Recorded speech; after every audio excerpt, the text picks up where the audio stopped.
I'm giving you permission to have a life. Okay. Today, we're going to be talking about 7 inspiring tips for career longevity in teaching. Trust me, you'll want to grab a notebook or at least a cup of coffee. First of all, let's address the elephant in the room. Okay. We know teaching is hard work, but it's rewarding and it's also exhausting, frustrating, and sometimes downright bananas. But here's the good news. You can have a long, fulfilling career without burning out or running away to join a circus. Let's go ahead and dive in. Tip number 1, set boundaries like your life depends on it, because it does.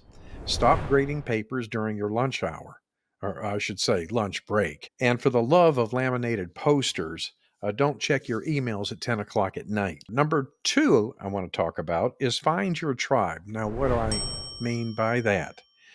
Well, teaching, like I said, it can be very isolating, to say the least. Find the people, the coworkers that make you laugh, the mentors who inspire you, and even an online community. Now, it's going to sound a little obvious, but this one is extremely important. That's taking care of yourself.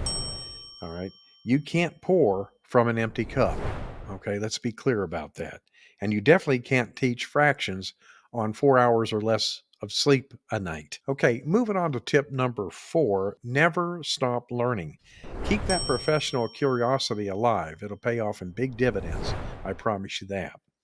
Whether it's by attending workshops, reading books, doing research, experimenting with new teaching methods. Now, speaking of fun, tip number 5 is this: celebrate the small wins.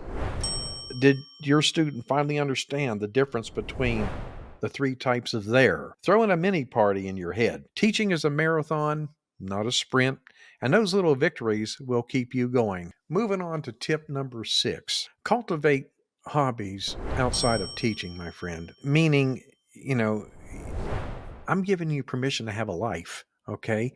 Whether it's, building model rockets, painting, kickboxing, and watching documentaries about others.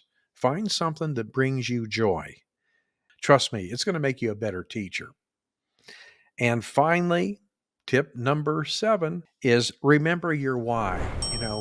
Why did you get into teaching in the first place? What was your rationale? On those tough days, and there's going to be tough days, I assure you that, reconnect with the reason why you became a teacher in the first place.